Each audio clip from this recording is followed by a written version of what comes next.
Bonjour à tous, bienvenue à ce nouveau webinaire d'Urbis Le Mag. Aujourd'hui, on a le plaisir d'accueillir Emma Villarem, qui est docteure en neurosciences cognitives et qui a créé l'agence S-City, qu'elle dirige aujourd'hui. Emma Villarem travaille au quotidien sur des problématiques urbaines auxquelles elle applique ses connaissances et son expertise en matière de comportement et de fonctionnement du cerveau humain. Donc, elle va aujourd'hui nous présenter le fruit de son travail, de ses réflexions, et elle va s'attacher tout particulièrement à nous détailler la théorie de l'attachement au lieu, qui, je pense, va vous étonner et vous passionner. Après sa présentation de 30 minutes, viendra le temps des questions, qui dureront également une trentaine de minutes. Donc, vous pouvez d'ores et déjà poser toutes vos questions par écrit, et je pourrai les sélectionner et les poser à Emma Villarem par la suite. Vous êtes très nombreux, donc peut-être que toutes les questions ne trouveront pas une réponse, mais on essaiera de répondre à un maximum d'entre elles. Je passe la parole à Emma Villarem. Allez-y. Merci Vanessa, donc bonjour à toutes et tous. Donc comme l'a dit Vanessa, je suis docteure en neurosciences cognitives et avec une équipe interdisciplinaire à la croisée du champ des sciences du comportement, de l'urbanisme et de l'architecture, on travaille à intégrer ce qu'on appelle le facteur humain, ou en tout cas intégrer le fonctionnement du cerveau et du comportement au projet urbain et immobilier. Et donc je vais en effet vous parler d'attachement au lieu, de ce que ça implique pour l'individu en termes de bienfaits, et comment ça impacte, ça influence son comportement, et comment on peut justement essayer de promouvoir in fine cet attachement dans les projets urbains. C'est parti. Donc pour présenter d'abord le cadre dans lequel on travaille, on s'appuie beaucoup sur la recherche scientifique dans l'équipe. C'est un peu, disons, l'ADN de certains d'entre nous. Moi, j'ai fait de la recherche auparavant.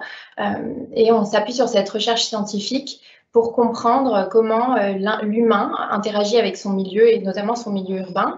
Ce qu'on observe, c'est que les villes sont des territoires d'opportunités. On y vit, on y travaille, on y apprend, on s'y instruit, etc. Mais elle est aussi vécue, la ville, comme une adversité par certains, avec des risques pour le bien-être et la santé mentale. Néanmoins, ce sont des villes que doivent venir les solutions pour le futur.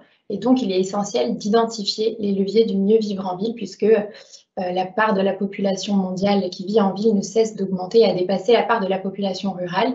Et dans l'équipe, chez City, on travaille à la prise en compte du fonctionnement du cerveau et du comportement dans les projets pour que la ville respecte au mieux le bien-être de ses habitants. On ajoute du coup notre expertise à toutes celles qui sont déjà présentes autour de la table des projets urbains. Et je vais vous parler plus précisément aujourd'hui d'émotion, parce que c'est peut-être une dimension qui est laissée pour compte dans certains projets. Néanmoins, les environnements urbains, ils sont générateurs d'émotions. Alors ça, c'est une carte émotionnelle de San Francisco qui a été faite par Christian Nold. Alors il y a des cartes de tout un tas de villes aujourd'hui. Nous-mêmes, on travaille à créer une carte émotionnelle de plusieurs villes françaises en ce moment. Et on peut voir que chaque point rouge, c'est une émotion qui est ressentie dans la ville, avec plus la couleur est rouge et plus cette émotion est intense. Et on peut voir que des émotions sont à la fois suscitées par des perceptions sensorielles, par exemple des fleurs que la personne ici s'est arrêtée pour sentir, ou des oiseaux dans un arbre qu'il a vu ou entendu, ou elle a vu et entendu. Ça peut aussi être lié à des rencontres, là, dire bonjour à un inconnu.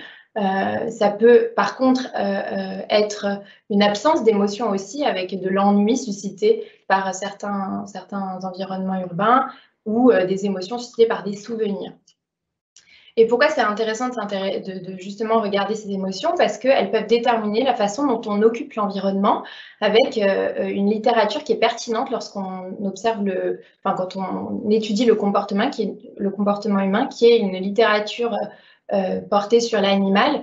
Et un exemple qu'on aime beaucoup aborder, c'est l'exemple de ce qui s'appelle le landscape of fear chez l'animal, ou le paysage de peur.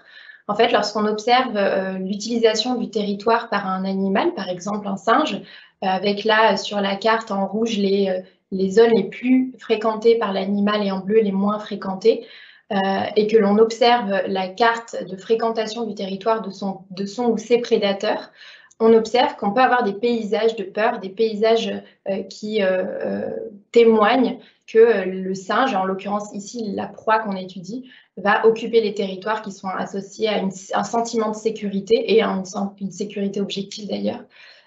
Et chez l'humain, on peut retrouver aussi ces landscapes of fear et des lieux d'évitement, notamment dans ce qu'on appelle les traumascapes, où récemment, avec les attaques qu'il y a eu en France, certains membres de l'équipe étudient aussi les comportements dans la ville en fonction de ces traumatismes. Mais on ne parle pas évidemment que d'émotions négatives, on parle aussi d'émotions positives. Un des exemples les plus forts qu'on a en ville et ailleurs, c'est l'exemple du rapport à la nature qui est très bienfaisant, qui est bénéfique pour la santé physique, la santé mentale, la santé sociale. On a aujourd'hui une littérature scientifique qui est très abondante sur ce rapport à la nature. Mais les émotions positives, elles sont pas seulement liées à ce type d'environnement, mais elles sont aussi liées aux lieux auxquels on est attaché. Et je vais revenir là-dessus, sachant que ces lieux auxquels on est attaché, ça peut être tout un tas de lieux différents. Je vais définir l'attachement dans une seconde, mais ça peut aller de la maison à l'espace extérieur, le lieu de vacances, un lieu public, un pays, un quartier, une région, etc. Et si on se pose la question des lieux auxquels on est attaché, on peut nous-mêmes trouver la réponse à ces questions. Une maison d'enfance, un quartier d'une ville que l'on adore, ou une pièce dans sa maison, par exemple. Et qu'est-ce que l'attachement au lieu? Pour revenir sur la définition, l'attachement au lieu désigne l'ensemble des sentiments, des liens, des pensées, des intentions comportementales que les gens développent au fil du temps, suite aux interactions répétées avec leur environnement social et physique. Alors cet attachement, il a une dimension qui est fonctionnelle, où on considère qu'un certain lieu répond à nos besoins. Par exemple, si on parle d'un lieu, d'un espace, d'un environnement urbain, un environnement qui me permet d'atteindre mes objectifs quotidiens, d'aller facilement au travail, de trouver facilement des services, etc. Donc il y a une dimension fonctionnelle, mais il y a aussi une dimension qui est affective, où on ressent une connexion avec le lieu, un lien émotionnel, une attache symbolique, etc. Et cet attachement, ce que montre la littérature, c'est que ce lien fort qu'il implique, il peut même devenir partie intégrante de l'identité d'un individu et il va conditionner certains comportements vis-à-vis du lieu et des propriétés physiques et sociales du lieu. Et je vais revenir là-dessus par la suite. Et ce qui est important à prendre en compte et à étudier, c'est que les fondements psychologiques de l'attachement au lieu peuvent être multiples et que les comprendre, ça peut aider à nourrir cet attachement et à le préserver face à l'adversité dans un contexte où de plus en plus il y a des mouvements de population, où de plus en plus des gens sont peut-être délogés de chez eux, où les crises climatiques poussent certains à quitter leur lieu de vie. C'est important de comprendre les fondements de cet attachement au lieu pour le préserver au maximum lorsque l'on fabrique la ville et les environnements urbains en général. Et si je m'attache un peu plus à comprendre ce que c'est que justement cet attachement, c'est un concept qui est multidimensionnel, j'y reviendrai après, qui peut être à la fois lié au lieu lui-même, à la fois à sa dimension sociale, qui se trouve dans le lieu, quel symbole social communique le lieu, mais aussi à ses propriétés physiques, son environnement naturel, l'environnement bâti, je reviendrai après avec des exemples. Ça peut être lié à la personne elle-même, par exemple en tant qu'individu, l'expérience que j'ai eue dans le lieu, l'accomplissement, est-ce que le lieu est le support de certaines étapes importantes de ma vie, ou à l'échelle d'un groupe ou d'une culture, quel symbole religieux est associé au lieu, quel est l'historique du lieu. Et enfin, il y a des processus psychologiques et comportementaux qui peuvent aussi nourrir cet attachement, des sentiments, des émotions positives ressenties dans le lieu, de la joie, de la fierté, des souvenirs accumulés sur le lieu, la connaissance du lieu, la signification qu'elle a pour l'individu, ou certains comportements aussi qui peuvent nourrir l'attachement au lieu, s'investir dans la reconstruction d'un lieu ou rester à proximité d'un lieu. Et en fait, toutes ces composantes, elles sont liées à la psychologie de l'individu, mais pas seulement, elles sont aussi liées à la spécificité du lieu lui-même. Certaines propriétés de l'environnement physique peuvent ou pas faciliter l'attachement des individus. Et les bénéfices psychologiques que l'on rencontre en lien avec cet attachement, ils sont multiples. Hein. Là, c'est tiré d'une étude de 2017 qui recense 13 bénéfices psychologiques majoritaires. Le plus grand étant le fait qu'on accumule des souvenirs dans un lieu auquel on est attaché, qu'on a un sentiment d'appartenance, que le lieu est associé à une détente ou à une relaxation, à un confort, à une sécurité, à des émotions positives. On voit que la nature est citée parce que bien souvent, les lieux auxquels on est attaché sont des lieux de nature aussi. Et donc, ce lieu d'attache, ou ces lieux d'attache, on estime qu'ils peuvent améliorer la qualité de vie de l'individu et lui permettre de se réaliser au quotidien, de s'accomplir. Ce qui est intéressant, c'est de se dire que promouvoir l'attachement, c'est en effet promouvoir le bien-être, promouvoir la qualité de vie, mais c'est aussi créer un cadre qui permet aux individus de se réaliser, de se développer, de s'investir dans la vie de leur quartier, pourquoi pas de se sentir quelque part en capacité à faire des choses, à adopter de nouveaux comportements. Et on va voir tout de suite quels seraient ces comportements qui sont associés à l'attachement.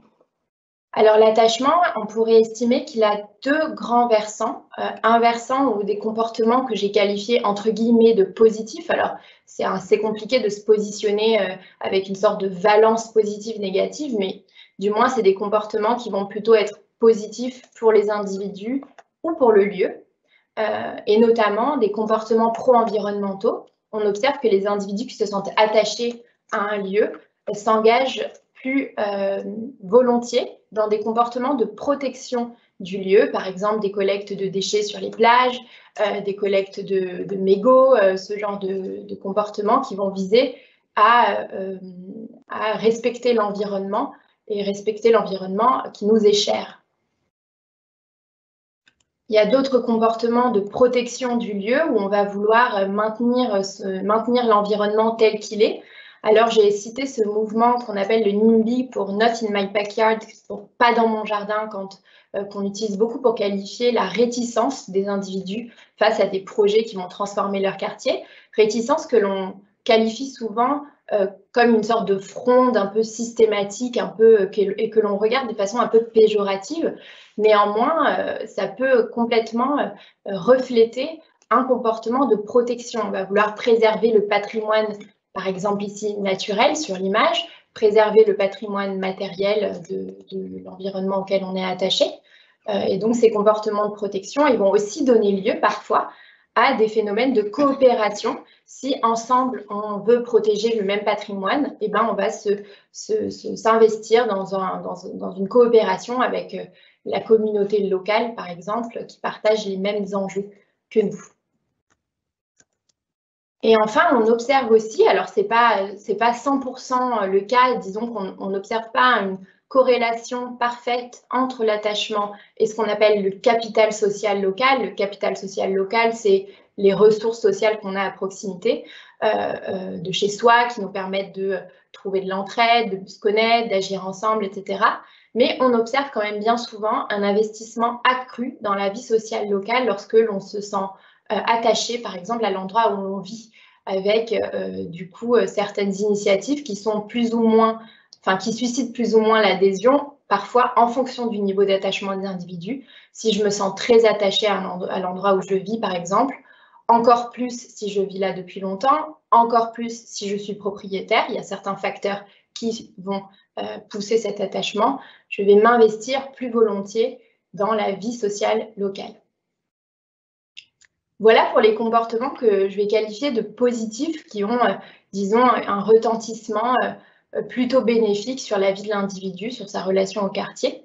Et je vais aborder maintenant un versant un peu plus négatif. Alors là encore, j'appuie le fait que j'ai mis des guillemets, parce que c'est difficile d'émettre un jugement de valeur sur ces comportements. Mais néanmoins, c'est des comportements, un affect qui va se manifester qui est plutôt négatif, la tristesse, le manque, qui se manifeste lorsque le lieu est soudainement dégradé, qu'il est indisponible, et quand le lien d'attache finalement est menacé.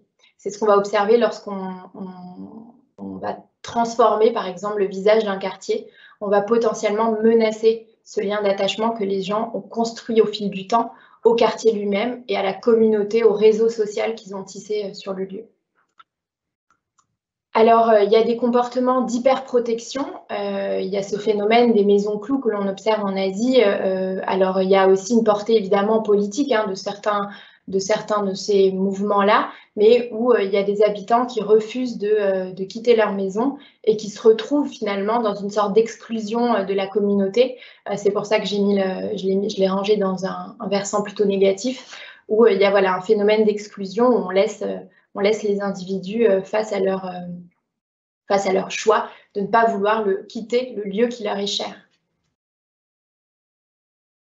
Parmi ces comportements d'hyperprotection, je reviens sur le NIMBY que j'avais placé aussi dans les comportements positifs, parce que ce genre de comportement, c'est jamais tout blanc ou tout noir. Et donc, on qualifie plutôt ce phénomène face à des rejets environnementaux, des rejets des changements environnementaux des habitants qui vont refuser une éolienne au bout de leur champ, ou qui vont refuser que les cheminements, par exemple, piétons, soient modifiés ou soient créés, etc. Mais ce qui est intéressant, c'est de justement regarder aux mécanismes qui sont sous-jacents à ces comportements. Bien souvent, ce NIMBY, alors pas toujours, mais quand même bien souvent, c'est plutôt une sorte de résistance un peu éclairée, et c'est une volonté de préserver le lien que l'on a tissé au lieu, ou une peur de voir le lieu cher dénaturé, ou une peur de perdre les repères sociaux qu'on a construits. Il y a des études qui montrent que quand on a par exemple délocalisé des gens d'un ensemble de bâtiments qui étaient un peu vétustes pour les placer dans un environnement qui est, selon, en apparence, qui est plus qualitatif, où ils vont mieux vivre, on se rend compte qu'il peut y avoir des phénomènes carrément de dépression qui surviennent, parce que ce lieu cher qui était vétuste, ils y sont attachés. Ils sont aussi attachés aux connexions sociales qu'ils ont tissées sur le lieu. Et finalement, de les délocaliser, on les arrache, on brise quelque part tous les liens qu'ils ont construits. Et donc, c'est vraiment important de reconnaître ces peurs-là, parce qu'elles sont réelles, elles ont une incidence sur le bien-être, sur la santé des gens, et de les préserver au maximum. Et enfin, un autre versant, disons, négatif là aussi pour les conséquences que ça peut avoir sur les individus, c'est dans le contexte notamment du changement climatique, une perception biaisée du risque et des actions à adopter face au risque. Il y a une littérature aujourd'hui qui grandit et qui qui suggère que les communautés qui sont très attachées à leur quartier, à leur lieu de vie, peuvent refuser d'évacuer leur maison malgré les avertissements d'une catastrophe imminente, des inondations, des éruptions volcaniques, ou ici une dégradation du littoral ou une recul de la ligne de fond de mer, etc. Là aussi, c'est intéressant de regarder les mécanismes qui sont sous-jacents à ces comportements. On pourrait se dire, bon, c'est une inconscience, une inconsidération du risque.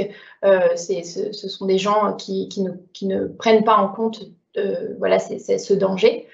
Mais il faut bien se dire que lorsque on est attaché à un lieu et qu'on nous demande de le quitter, on est dans une sorte de ce qu'on appelle une dissonance cognitive. Quelque part, j'ai une croyance, c'est-à-dire j'aime le lieu, je veux le quitter, et on me demande d'adopter un comportement qui est contraire à ce que je pense, qui est de quitter ce lieu-là. Et donc, le cerveau, quelque part, il va essayer de rétablir un peu tout ça pour que mon comportement ou ma croyance, les deux soient en lien. Donc, au niveau de la perception, on observe des biais, une sous-estimation des risques environnementaux, une perception, un sentiment de sécurité, donc un biais optimiste. Et au niveau de l'action, on observe une acceptation plus faible des plans d'évacuation, parfois malgré une connaissance précise du risque, mais aussi une résilience plus élevée face aux catastrophes. Il y a aussi des exemples en France et ailleurs de villes qui sont régulièrement inondées et où les habitants ont développé une vraie résilience et disons, un vrai panel de comportements pour faire face à ce risque, le surmonter aussi bien souvent ensemble et continuer à vivre dans les territoires qui leur sont chers.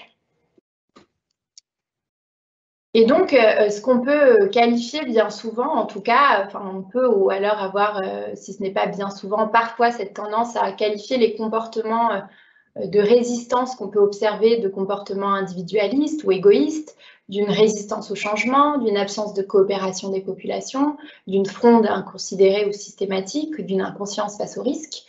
Mais c'est parfois peut-être le symptôme d'un attachement qui est menacé pour les individus et d'un lien dont ils ont peur qu'il soit brisé. Il y a des études d'ailleurs qui montrent qu'une croissance, par exemple, rapide et intense de l'environnement urbain peut avoir une influence positive sur l'attachement des résidents, à condition que les résidents perçoivent les changements comme une amélioration ou que le lieu leur reste familier. Donc ça, c'est intéressant à prendre en compte, c'est qu'il n'y a pas, voilà, cette résistance, elle peut être levée s'il y a vraiment une perception que les changements sont bénéfiques pour les individus. Et là, j'insiste là-dessus parce qu'on peut avoir peut-être l'impression que de proposer un projet qui va forcément être bénéfique pour les individus. Encore faut-il demander aux individus leur avis et aux résidents notamment, et être sûr qu'ils perçoivent les changements comme une amélioration réelle. Et si ce n'est pas le cas, de voir s'il y a des marges de manœuvre à trouver. Ou que voilà, la familiarité est préservée et donc que le lien des individus à leur lieu soit respecté au mieux. Ça appuie, ces données-là, ça appuie l'importance de diagnostiquer ce qui est important pour les individus dans un environnement et les lieux auxquels ils sont attachés pour les préserver au maximum dans le cas, par exemple, de la transformation d'un quartier, la reconversion d'un site, etc. Dans la suite de la présentation et les 10 minutes qu'il reste, je vais présenter quelques outils qu'on utilise dans l'équipe et quelques modes d'action pour promouvoir l'attachement ou pour le protéger du moins. Parmi ces outils qu'on utilise, alors il y a des outils qui peuvent être très légers pour déjà essayer de diagnostiquer les sensations et les émotions positives associées à un environnement. Alors on a construit par exemple un livret où il y a, voilà, on interroge les habitants par exemple d'une rue ou d'un quartier sur leur perception, alors ce qu'ils voient, ce qu'ils entendent, ce qu'ils sentent, ce qu'ils touchent et les émotions qui sont associées. On peut voir quand on fait ce genre de diagnostic, émerger des solutions des habitants eux-mêmes.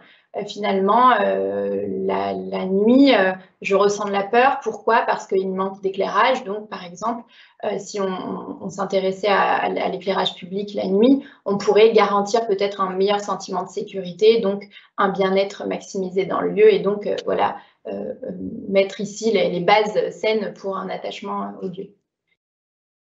On peut aussi utiliser ce genre d'outils sur des cartes sensorielles. On peut co-construire avec les habitants des cartes. On va marquer peut-être les lieux emblématiques, les lieux auxquels ils sont attachés. Il y a cette méthode qui s'appelle le photo voice où on donne à des habitants des appareils photo et on les laisse cheminer dans le quartier et ils prennent en photo ce qui leur est cher, ce qui est pour eux important, fondamental dans le quartier. Puis après, on peut faire un atelier où on met en commun. Alors, c'est sûr que l'attachement, il a une dimension subjective et donc individuelle. Néanmoins, on retrouve quand même dans certains quartiers des sortes de totems, des choses qui sont importantes pour tous et toutes. Et donc, ça peut permettre de les identifier, ces choses importantes, dans des ateliers où après, on va essayer de co-construire le projet avec les habitants et de les inclure au maximum. On peut aussi interroger le versant, donc je parlais du versant plutôt sensible, émotionnel, perceptif, le versant plus cognitif, comportemental, interroger carrément les représentations, les intentions des individus dans le lieu. Alors là, c'est l'image qui était sur le flyer du webinaire. Donc, c'est un projet sur lequel on a travaillé de transformation d'un préau dans une rue à Paris, qui était un préau qui était très gris et très dégradé. En fait, il y avait pas mal d'affichage sauvage et du coup, il était peu usité en un endroit, un espace plein de couleurs, donc avec cette œuvre artistique à 360 degrés qui a été faite par un artiste et une agence avec laquelle on travaille de Street Society. Et donc, ce qu'on a observé, c'est que le lieu, avant et après, ne suscite plus du tout les mêmes émotions, le même panel émotionnel, et que les habitants du quartier, ici on a interrogé que des gens qui avaient une familiarité grande avec le quartier, en moyenne 12 ans de mémoire, et que l'attachement qu'ils ressentent au quartier est augmenté et que le désir de protéger le lieu, de prendre soin du lieu est aussi augmenté. Et d'ailleurs, comme preuve, 2 ans après la création de cette œuvre, l'œuvre n'a jamais été dégradée encore, alors que c'était un lieu qui était très victime, entre guillemets, d'affichage sauvage et de déchets délaissés, etc. Donc, on voit comment travailler sur l'environnement, susciter l'attachement, les émotions positives. On peut aussi promouvoir certains comportements de protection, comme j'en parlais tout à l'heure. Et enfin, on utilise aussi des outils qui vont capturer un versant qui est un peu plus inconscient et un peu plus invisible. aux individus eux-mêmes, qu'est le versant que j'appelle physiologique. Donc, quand je parle du versant physiologique, il s'agit de mesurer certaines fluctuations de l'organisme, par exemple, lorsque des individus se déplacent dans un environnement. On utilise, par exemple, une mesure de ce qu'on appelle la réponse électrodermale. La réponse électrodermale, c'est en résumé, disons, la sudation à la surface de la peau qu'on ne peut pas du tout détecter soi-même et que l'on peut mesurer néanmoins grâce à des bracelets. Aujourd'hui, on a aussi une bague qui fait ça, qui sont des choses très légères et qui permettent de voir des fluctuations du stress d'un individu lorsqu'il se déplace dans un quartier. Et in fine, on est en train de construire ces fameuses cartes émotionnelles dont je parlais tout à l'heure, qui peuvent être un support de travail pour comprendre, par exemple, les lieux d'attachement. Ce qui est intéressant avec ces outils, ce n'est pas la technologie pour la technologie, hein, c'est que ce versant physiologique, il est souvent inconscient et il est très difficile pour un individu de mesurer en temps réel son niveau de stress parce que c'est quelque chose qu'on n'apprend pas à faire et qu'on ne sait pas forcément bien faire. Et donc, ces outils peuvent venir révéler ce versant plus implicite, plus inconscient de l'expérience d'un environnement. On a aussi des outils qui nous permettent de comprendre ce que les gens regardent. Et là, ça peut aussi permettre de comprendre qu'est-ce qui attrape l'attention, qui capture l'attention dans un environnement. Et ensuite, d'en faire un support de discussion avec les participants pour revenir sur ce qui a été beaucoup, par exemple, regardé, observé dans un environnement. Et je vais revenir maintenant, dans les 5 minutes qui restent, sur des modes d'action qui peuvent permettre de préserver ou de protéger ou de promouvoir cet attachement au lieu. Alors, tout ce que j'ai surligné en jaune, c'est des choses que je vais essayer d'aborder maintenant, assez brièvement. Alors, ce sont des exemples que je vais donner, et il y a évidemment plein de choses qui ne sont pas citées, qui seraient pertinentes à faire.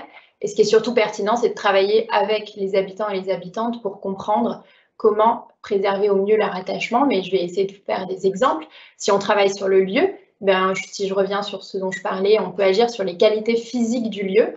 Alors, l'atout de cette œuvre, en plus du fait qu'elle est colorée et que c'est vraiment un lieu qui est apprécié, d'ailleurs, maintenant, on voit beaucoup de gens prendre en photo le préau lorsqu'ils passent dessous, c'est que sur cette œuvre sont représentés en vérité des lieux emblématiques du quartier notamment et d'ailleurs. Donc, on a une dimension aussi symbolique qui est là, travaillée dans cette œuvre et qui peut aussi elle-même susciter l'attachement.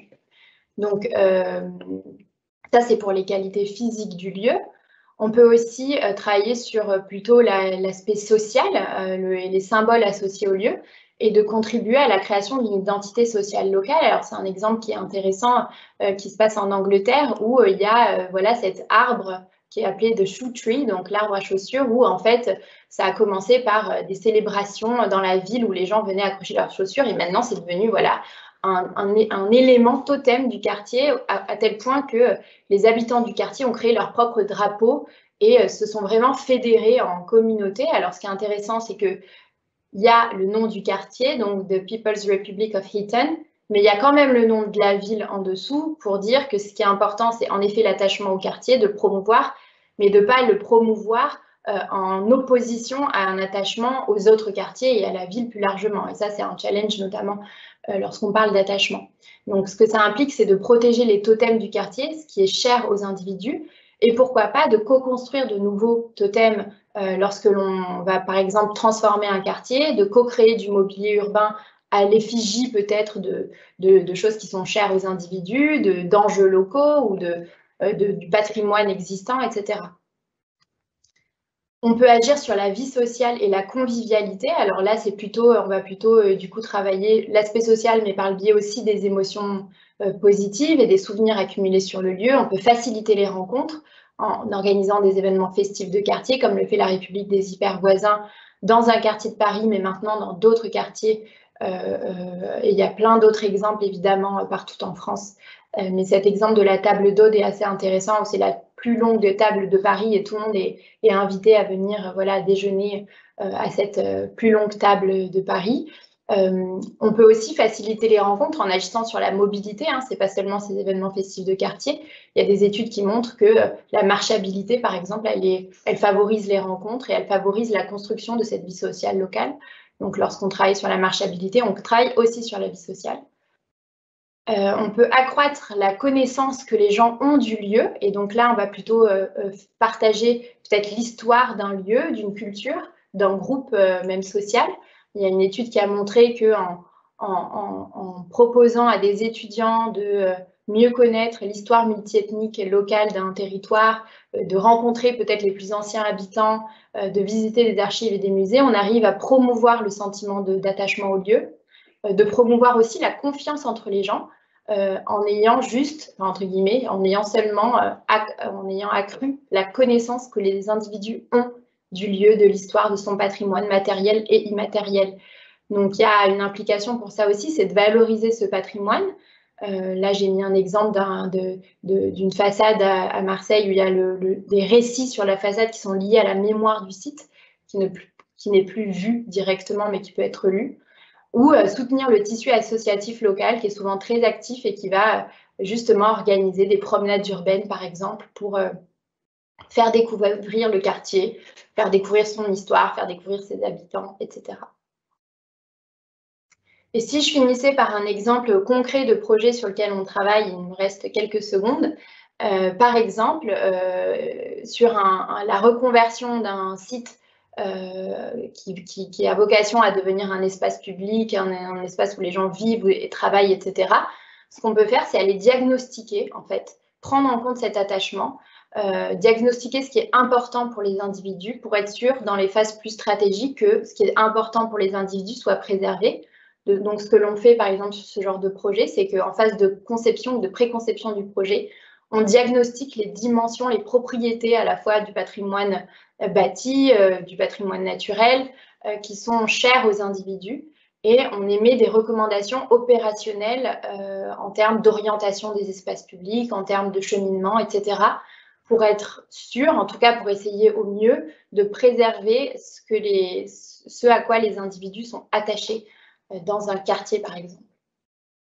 Et je conclus par ces quelques phrases en disant que les comportements humains sont complexes, ils sont variables, en particulier dans des environnements qui changent, et que le lien d'attachement, c'est un ancrage de l'individu qui peut être fondateur de l'identité et de son bien-être, et que c'est crucial de le reconnaître et de le préserver. C'est pas toujours facile et c'est plus facile à dire qu'à faire, néanmoins, on peut mettre en place certaines méthodes dans les projets urbains participatives qui vont viser à inclure au maximum cette dimension-là dans le projet. Et les interventions du coup urbaines qui vont viser à promouvoir l'attachement sont susceptibles d'accroître le bien-être et les comportements prosociaux, donc la vie sociale locale, et aussi de contribuer à la protection même du lieu, comme on l'a vu avec l'exemple de la fresque artistique. Omettre la prise en compte de ce facteur humain, entre guillemets, ça peut contribuer à la dégradation de l'état des individus et des lieux, même si les projets urbains sont d'apparentes améliorations de la qualité de vie, du moins du point de vue de ceux qui pilotent le projet. Intégrer les sciences du comportement aux projets urbains et immobiliers et aux équipes de maîtrise d'œuvre, d'ouvrage et d'usage, donc en complément évidemment et pas en remplacement de toutes les expertises qui sont déjà autour de la table, ça peut permettre de déterminer, de mieux savoir quelles interventions sont les plus efficaces pour promouvoir le bien-être et la santé mentale dans les villes. Et je vous remercie pour votre attention. Merci beaucoup, Emma. Donc, votre présentation, elle est très complète, très fouillée, et c'est vrai que pendant que vous parliez, je me disais qu'est-ce que je pourrais poser comme question si j'écoutais ce webinaire. Et en fait, je me dis que peut-être vous qui assistez au webinaire, c'est exactement la même chose. Il y a assez peu de questions, donc n'hésitez pas, n'ayez pas peur à poser vos questions. Par contre, on a quelques remarques, peut-être que vous voudrez réagir. Donc, première remarque, Simone Weil, la philosophe, a eu cette intuition géniale que l'ancrage dans un territoire n'est pas uniquement fonctionnel. Il permet à l'individu de se forger en être parlant et agissant et de trouver ses marques au sein d'une mobilité incessante. C'est la première remarque qu'on a eue. Très juste. Et d'ailleurs, je pense que ce terme d'agissant, c'est vraiment intéressant parce que il faut aussi voir l'attachement comme quelque chose qui va soutenir l'individu dans son comportement. On voit que, par exemple, l'attachement, ça favorise l'ancrage dans la communauté locale. Pourquoi c'est important? Parce que l'humain, c'est une espèce éminemment sociale, qu'on appelle même à dépendance sociale. On a besoin des autres pour survivre. On a besoin des autres comme on a besoin de lumière du soleil ou de nourriture, en fait. L'humain nécessite vraiment ce contact social. Et l'attachement, en facilitant l'investissement, par exemple, dans la communauté sociale locale, on va aussi permettre à l'individu, d'une part, de répondre, de mieux vivre, de trouver un soutien social qui est aussi très important. On l'a vu pendant le confinement, ce soutien social local, il peut permettre à des individus de mieux surmonter les chocs, de trouver de l'aide, de favoriser la résilience. Donc voilà, c'est cette question en être parlant et agissant, c'est vraiment fort parce que en favorisant l'attachement, on va aussi, entre guillemets, incapaciter les individus à s'investir dans la vie locale, à s'investir dans des comportements qui leur font du bien et à se développer eux-mêmes. Donc, disons, le bien-être, c'est sûr que c'est un objectif vertueux, mais ce n'est pas une fin en soi, c'est du bien-être aussi pour permettre aux individus de se développer. Alors, il y a une autre question. Les questions affluent désormais, merci. D'accord. Donc, a-t-on des analyses spécifiques sur les différences entre hommes et femmes par rapport au lieu, donc sur les ressentis en termes de stress, de qualité? Est-ce qu'il y a des choses différenciées, des analyses, des études? Très intéressant. Il y a des études sur les enfants notamment qui sont assez révélatrices. Alors, parfois, à l'âge adulte, il y a des différences qui peuvent se compenser.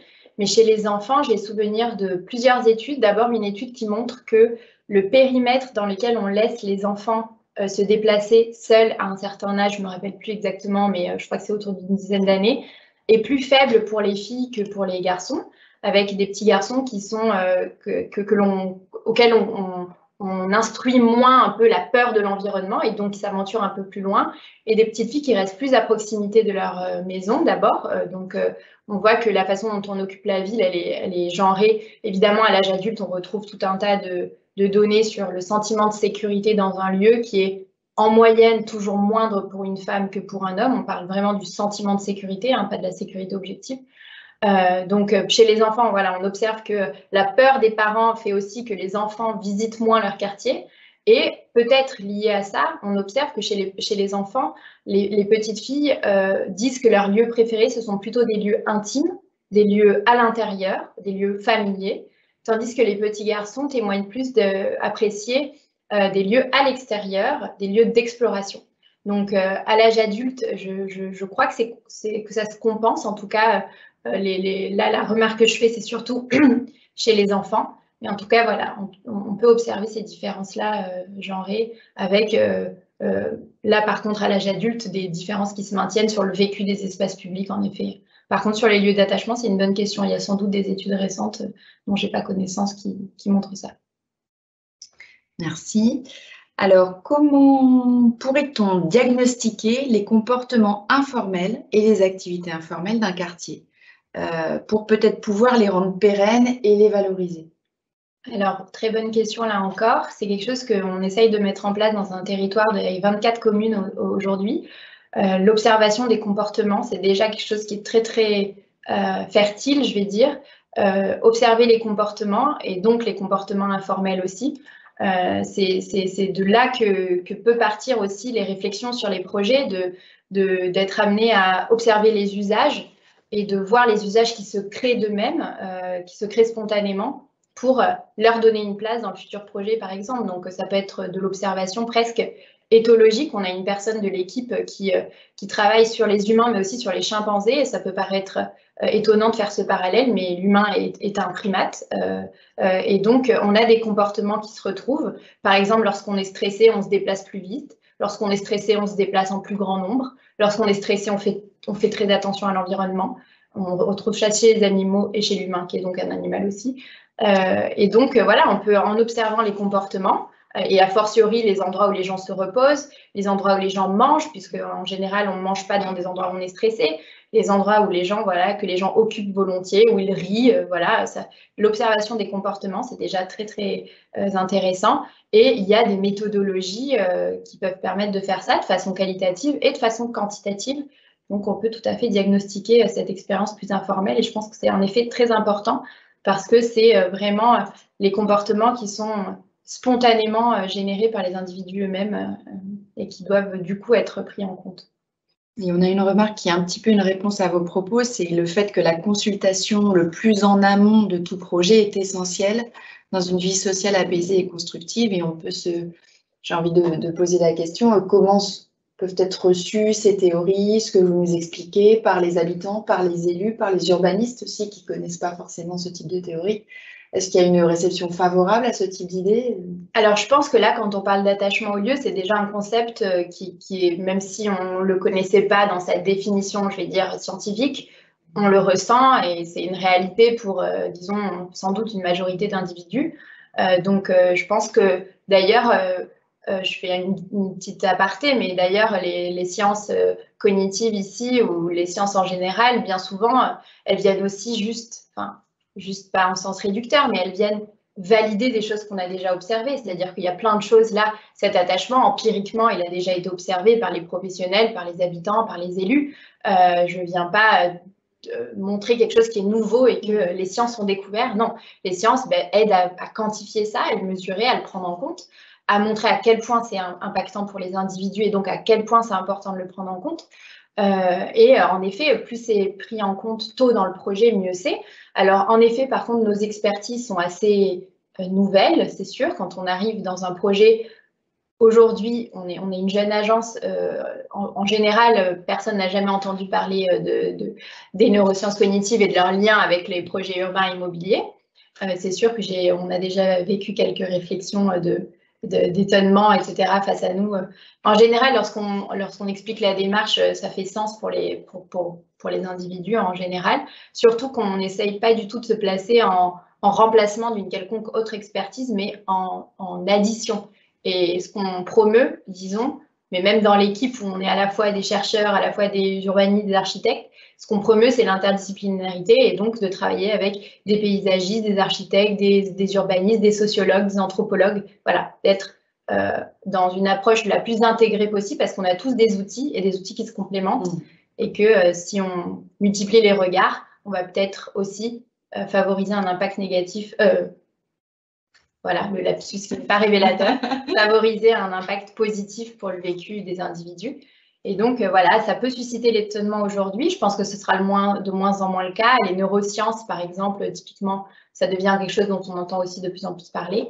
Et que l'enjeu, évidemment, c'est d'arriver le plus en amont. En effet, lorsqu'on arrive sur un projet et que les plans sont déjà faits, bon, on va peut-être influencer des choses comme la programmation, etc., mais il y a aussi un intérêt à voir comment le quartier se structure. Il y a par exemple l'attachement, il va difficilement naître si je vis dans un quartier où je me sens oppressée par la hauteur des bâtiments, où je me sens en insécurité parce que les cheminements ne sont pas assez sécurisés, ou parce qu'il n'y a pas assez d'éclairage public, ou parce que les espaces publics sont en cul-de-sac et donc moi en tant qu'humain, j'ai besoin de savoir comment m'échapper et donc je ne vais pas le fréquenter cet espace parce qu'il n'est pas qualitatif pour moi. Donc il y a des choses qui peuvent être faites au niveau des plans et de plus en plus, c'est quelque chose que on essaye de s'insérer à cette étape-là dans les phases de préconception, de conception du projet, et c'est là où on a probablement le plus d'impact. Sur des projets à venir, mais également sur des projets existants. On avait un petit peu discuté avant ce webinaire, évidemment, et vous m'aviez expliqué qu'il était quand même toujours possible d'agir. C'était même à la marge, même sur des petites choses, on peut toujours améliorer un lieu très... justement, qui suscite très peu d'attachement, on peut l'améliorer. Et ça, je trouvais que c'était une vision positive. Il y a toujours moyen de faire quelque chose, c'est ce que vous m'expliquez. Complètement. Par exemple, cette fresque-là, on peut voir, alors évidemment, ça a nécessité beaucoup d'heures, notamment parce qu'elle est à 360 degrés du sol au plafond. Donc, les artistes et l'équipe de The Street Society ont beaucoup travaillé. Néanmoins, on pourrait se dire que c'est quelque chose qui est faisable partout, en fait. On avait parlé dans l'interview de cette association qui s'appelle Le Mur, qui a investi un mur dans un quartier et qui propose à un artiste toutes les 2 semaines de venir peindre le mur. Et on observe que lorsqu'il y a donc l'artiste qui vient le samedi, donc toutes les 2 semaines, il y a 2 murs à Paris. Il y a évidemment sans doute des initiatives similaires ailleurs. J'ai un regard là qui est plus centré sur Paris parce que je connais plus d'initiatives, mais c'est le problème de la centralisation de la France aussi. Mais il y a évidemment plein de projets similaires ailleurs. Donc, il y a ce mur où toutes les 2 semaines, le samedi, il y a un artiste qui vient créer son œuvre. Et on voit que ça fixe la vie sociale d'abord. Les gens viennent, se parlent, regardent l'artiste faire son œuvre. et que ça devient un symbole d'attachement aussi. Les œuvres sont la plupart du temps magnifiques, parfois un peu provocatrices, et voilà, on peut investir un pan de mur et en proposant aux artistes, alors c'est encore mieux si c'est une association qui est soutenue et que les artistes sont financés évidemment, de proposer aux artistes de venir exposer comme ça leurs œuvres, ça peut être quelque chose qui peut paraître voilà, un peu ponctuel comme intervention, mais qui peut néanmoins être bénéfique pour l'attachement. Juste pour précision, une personne demande sur l'exemple du préau coloré, donc qu'on a à l'image, enfin, en tout cas nous deux, qui était le commanditaire, comment cela s'est-il passé pour faire passer l'idée? Si vous pouvez répondre assez brièvement, parce que maintenant j'ai beaucoup de questions. D'accord, alors je réponds brièvement. C'était dans le cadre d'un concours qui s'appelle Embellir Paris, et donc la ville a choisi ce projet-là, qui était un projet donc il y avait cette dimension justement de la couleur et du fait que ça égayait un endroit qui était très triste, et qu'il y avait aussi des lieux emblématiques qui sont représentés sur la fresque. Et donc, il y avait cette histoire de symbole aussi des lieux existants ou passés qui étaient représentés. Et donc, voilà, c'est dans le cadre d'un concours à Paris. Très bien. Une autre question, est-ce que l'attachement... Pardon, j'ai loupé ma question. Je vois surtout beaucoup de liens avec l'approche en psychologie sociale. Quel est votre positionnement par rapport au nudge? Donc les nudge, on en a beaucoup parlé récemment. Je ne sais pas si tout le monde sait ce que c'est, peut-être qu'on peut le rappeler brièvement. Oui, alors donc le nudge, c'est ce qu'on appelle l'incitation douce.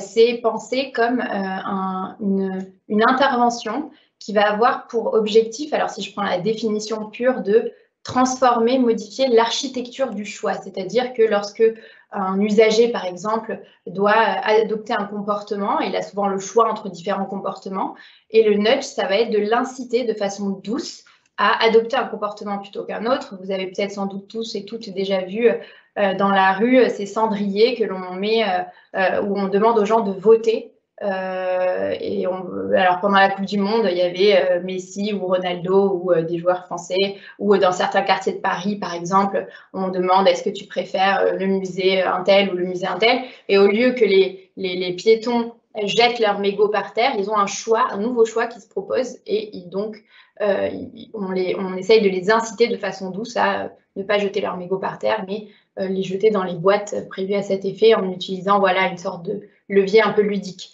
Et ce nudge-là, ce qui est important de voir, c'est que pour qu'il soit efficace, d'abord, un vrai nudge, il est visible et il est évitable, c'est-à-dire qu'on n'oblige pas des gens, on ne les manipule pas à adopter un comportement, on leur présente une alternative qu'on essaye de rendre la plus attractive possible en la rendant ludique, rigolote, etc. Donc voilà, le vrai nudge, il ne contraint pas l'individu dans sa liberté d'agir. C'est important de le dire parce que souvent on dit nudge égale manipulation. Et le bon nudge, quelque part, il doit aussi diagnostiquer le problème. Si, par exemple, le problème des mégots par terre, c'est le fait qu'il n'y a pas assez de cendriers dans les rues, ben, en effet, à mettre ces cendriers-là avec un peu cet aspect ludique, ça répond au problème, c'est un bon nudge. Si les gens jettent leurs mégots par terre pour une raison qui n'a rien à voir avec la présence des cendriers, mais parce qu'ils préfèrent jeter leurs mégots par terre, voilà, je donne un exemple, ils aiment voir leurs mégots par terre et marcher dessus pour l'écraser après, le cendrier, je donne un exemple trivial, je vois des gens qui rient derrière, mais le cendrier, peut-être que ça va en rien être une bonne réponse. Donc un nudge, il est important s'il comprend bien le comportement qu'il essaye d'adresser.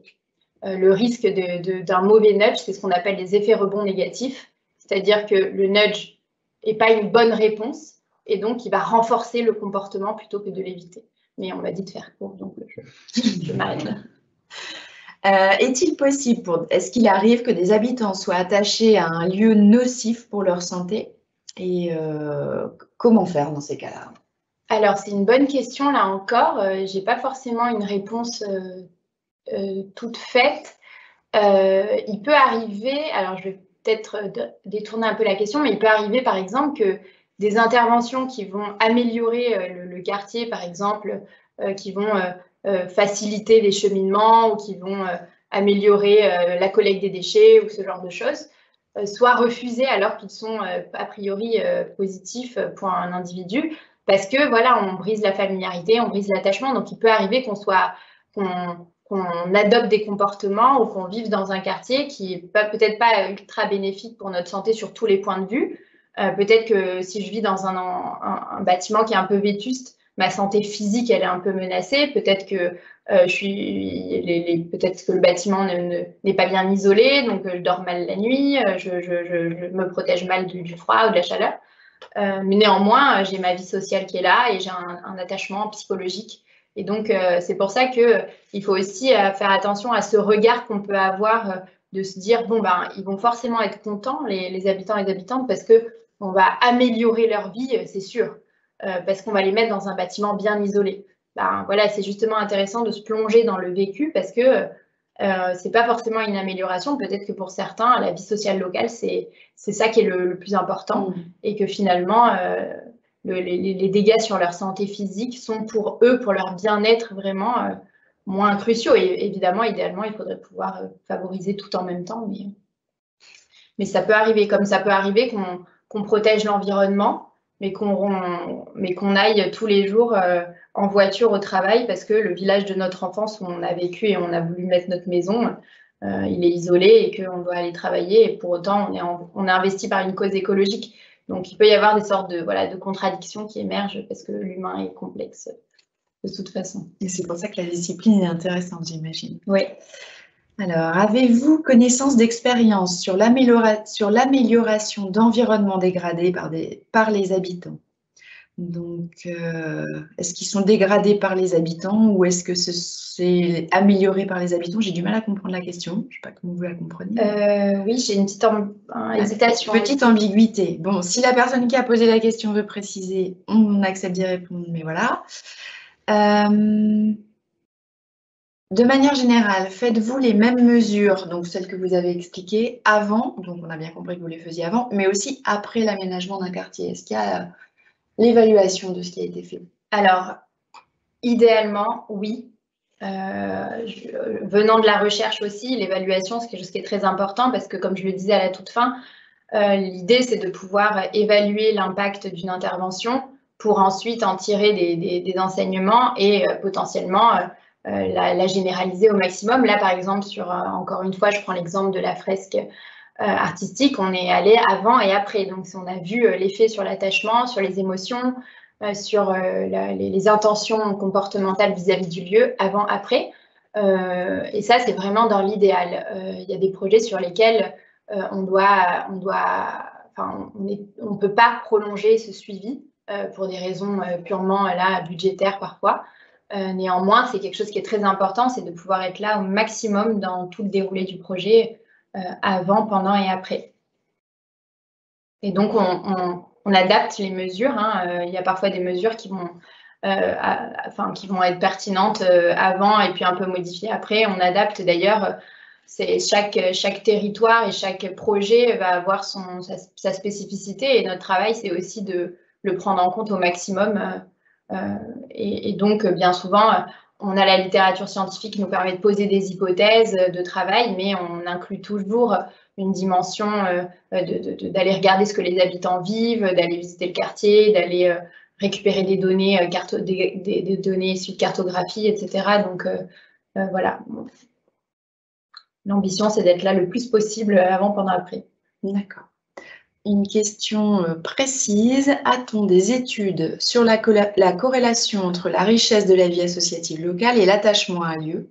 Même chose pour le respect des lieux, absence de graffiti par exemple, et l'attachement à ce lieu. Merci.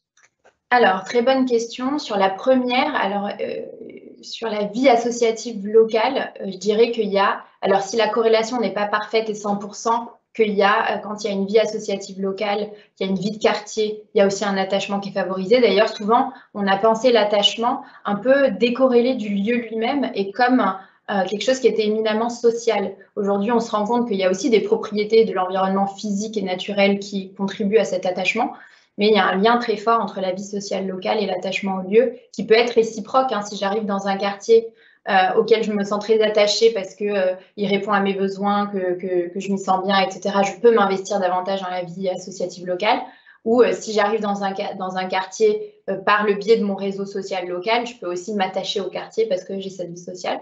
Sur la seconde question, sur plutôt les enjeux d'attachement et de dégradation du quartier, c'est une question qui est assez complexe, qui est très intéressante, sur laquelle la littérature scientifique, il n'y a pas de consensus. Il y a eu un moment, une sorte de tendance dans la littérature qui disait que les endroits où il y a un capital social fort, c'est-à-dire où les gens se connaissent, se font confiance, etc., c'est des environnements où il y a un respect des normes sociales qui est favorisé parce qu'on se regarde les uns les autres, parce qu'il y a une sorte de ce que Jane Jacobs appelle the eyes on the street, il y a des yeux sur la ville, il y a cette sorte de surveillance sociale informelle qui se met en place et qui contribue à ce que les lieux soient plus respectés. Et dans des endroits où les gens se font moins confiance, mais c'est souvent en fait la causalité est difficile à établir parce que si je vis dans un quartier qui est complètement délaissé, et que dans mon environnement, je vois en tout cas, je comprends qu'on ne fait pas attention à l'endroit où je vis. Bon, est-ce que je fais confiance forcément aux gens qui sont là? Peut-être un peu moins. Mais il n'y a pas de... Voilà, il y aurait une tendance plutôt vers là si je devais me positionner, mais néanmoins, il y a plein de contre-exemples et d'endroits où il y a un capital social qui est très fort dans des quartiers, par exemple, qui sont socio-économiquement très fragiles aussi, donc, et où du coup, il n'y a pas de soins apportés au quartier par les villes elles-mêmes parfois. Hein, et donc, il y a ces dégradations qui surviennent. Donc, voilà, je fais une réponse un peu en nuance. D'accord. Avez-vous pu identifier des outils pour accompagner l'acceptation, le bien-vivre des individus dans le cadre de projets de rénovation urbaine qui entraînent des démolitions, notamment dans les quartiers politiques de la ville? Alors, directement, non. Néanmoins, il y a beaucoup d'acteurs qui travaillent sur ça. Faut voir, la question que ça me pose, c'est qu'on ne va pas essayer de faire accepter à des gens des choses. Enfin, faut voir qu'est-ce qu'on essaye de faire accepter aux gens. Est-ce que c'est essayer de leur montrer que leurs craintes ne sont pas avérées, par exemple? Et là, c'est quelque chose d'intéressant. Si c'est leur faire accepter quelque chose qui va les briser quelque part dans un lien, etc., faut voir. Mais en tout cas, des projets qui accompagnent les habitants, qui animent le quartier, etc., enfin, plutôt des acteurs qui accompagnent les habitants, etc., je pense qu'il y en a et c'est un travail qu'on fait moins, on se positionne moins sur ce versant-là parce qu'il y a plein de gens qui sont experts et qui savent mieux faire que nous. Donc, je dirais que voilà, à titre de l'agence, c'est pas sur ça qu'on se positionne, c'est pas notre expertise première. D'accord. Il y a 2 questions qui parlent de placemaking. Oui. J'avoue que je ne connais pas du tout, mais ça doit vous parler. Oui. Une personne qui demande si ce que vous faites a un lien et une autre qui dit que ça a un lien. Donc, je laisse répondre. Donc, je suis d'accord avec la deuxième personne. Oui, placemaking, c'est comment on fabrique un lieu et donc il y a aussi plein de dimensions de rendre ce lieu appropriable par les habitants, voilà, associé à un bien vivre, etc. Donc, oui, c'est des courants qui vont dans le même sens. Et bien souvent, lorsqu'on travaille avec ces outils-là, ces méthodes de placemaking, on va créer des conditions propices pour fabriquer de l'attachement aussi. D'accord. Alors, une question qui porte sur les territoires ruraux. Je trouve la démarche très complémentaire avec le travail des architectes, urbanistes et paysagistes. L'approche par l'attachement serait très utile dans les territoires ruraux et mériterait des interventions. Est-ce que figure dans vos projets le fait de travailler dans ces secteurs? Les néo-ruraux oublient très souvent qu'ils viennent habiter dans un lieu avec une histoire, etc. Complètement. Oui, d'ailleurs, j'ai donné beaucoup d'exemples urbains, mais je n'oppose pas justement les zones rurales ou les zones isolées ou périurbaines à la ville-centre. Hein. Je pense que c'est quelque chose qui arrive, enfin, cet attachement, il arrive partout, évidemment. On observe, là, il y a une étude qui est sortie il n'y a pas très longtemps, justement, qui s'intéresse en zone rurale à cet attachement. On observe qu'il y a un attachement qui est très particulier au patrimoine naturel, bien souvent, aux forêts alentours, aux cours d'eau, etc., qui sont plus accessibles lorsqu'on s'éloigne un peu de la ville. Et il y a un attachement qui est très fort, bien souvent au patrimoine naturel, mais aussi bâti. Et je pense que c'est un sujet qui trouve toute sa place dans les territoires ruraux. On travaille aussi sur des projets dans les territoires ruraux. Donc voilà, il n'y a l'attachement ne s'arrête pas aux frontières de la ville et évidemment, comme c'est un ancrage de l'individu, bah, voilà, c'est de l'individu presque où qu'il soit aussi. Et donc, c'est très important là aussi de respecter cet attachement. Et quand on critique de façon un petit peu, quand on regarde péjorativement la résistance des habitants parfois en zone rurale à la construction d'un champ d'éoliennes qui est d'un point de vue environnemental quelque chose qui peut paraître bénéfique, etc. On casse aussi leur familiarité avec le paysage, on dégrade pour eux la qualité paysagère, donc c'est important pour pouvoir au mieux amener ces projets et faire en sorte que les individus soient le plus inclus, de regarder cette dimension-là et de faire en sorte de trouver au maximum, alors le consensus parfois il ne peut pas être trouvé, mais de trouver des marges de manœuvre qui facilitent l'acceptation. Et il y en a bien souvent en fait, il y en a bien souvent. On a tendance à avoir très peur de ces interactions-là. Néanmoins, en occultant les émotions négatives des individus, on ne les supprime pas. Et en fait, c'est le contraire même. Quand on fait supprimer aux gens leurs émotions ou qu'on ignore leurs émotions, elles bouillonnent. Donc, en fait, ne pas regarder en amont d'un projet, ne pas prendre en compte les émotions négatives, c'est se mettre dans une disposition un peu difficile pour la suite aussi, quoi. Ah oui, non, mais c'est vrai que par rapport à l'implantation d'éoliennes, ça pourrait vraiment être un champ d'intervention pour vous intéressant, mais je pense que vos champs d'intervention possibles sont très vastes. Et ce qui serait intéressant, c'est que les élus qui nous regardent aujourd'hui comprennent un peu mieux de quoi ils retournent en matière de neurosciences cognitives et puis se disent que ça peut être intéressant d'aller explorer ça pour plein de choses, hein. Une autre question, c'est sur l'effet de la marche en ville. Est-ce que vous avez étudié l'effet? Donc, vous en avez très brièvement parlé. Oui. C'est vrai que c'est un sujet intéressant. On travaille de plus en plus sur la place du piéton, à refaire émerger une priorité au déplacement piéton au détriment de l'automobile. Est-ce que c'est des choses sur lesquelles il existe des études? Oui, alors il y a des études là-dessus. Nous, en termes de projet, par le prisme vraiment de l'attachement, aujourd'hui, on n'a jamais travaillé précisément là-dessus, même si on travaille aujourd'hui sur le vécu des espaces publics et notamment sur la marche. Néanmoins, il y a des études qui montrent que, en fait, d'abord, la marche, c'est l'activité physique, c'est évidemment bienfaisant pour la santé physique et aussi pour la santé mentale. On ressent des effets sur l'humeur, des effets positifs sur l'humeur de la marche après quelques minutes de marche. C'est aussi une opportunité de rencontre. Il y a une étude qui montre que les quartiers qui sont plus marchables, entre guillemets, donc cette marchabilité, on peut la voir parce qu'il y a des calculs de ce qu'on appelle le walk score qu'on peut trouver sur Internet. On peut voir à quel point on vit dans un endroit qui est marchable. Et que les quartiers qui sont plus marchables sont des quartiers où il y a un capital social qui se construit, qui est plus fort, en fait, parce qu'il y a des opportunités de rencontre. Quand on vit dans une petite ville ou qu'on vient dans un quartier où il y a, par exemple, un bar emblématique où les gens se croisent beaucoup, ou qu'on vient d'une petite ville ou d'un village où finalement on se croise tous pour aller à la boulangerie, etc., les opportunités de rencontre qui viennent de se croiser par la marche, etc., ça crée du capital social. Le capital social, ça favorise la résilience des individus, ça les aide à faire face aux obstacles, aux crises, aux chocs, etc. Donc, je dirais que si je voulais faire un fil comme ça, la marche, elle est bénéfique pour l'environnement, elle est bénéfique pour l'individu et notamment pour l'individu dans les crises environnementales aussi et sociales et économiques. Donc, la marche, elle est vraiment primordiale à faciliter pour à la fois ses vertus pour l'environnement par la réduction de la voiture, mais aussi par son impact bénéfique sur les individus, sur leur vie sociale, etc. Ça donne encore plus de raisons d'agir.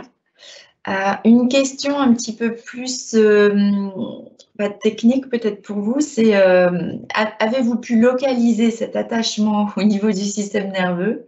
Le cerveau traite-t-il de la même manière les émotions négatives et positives dans l'espace public?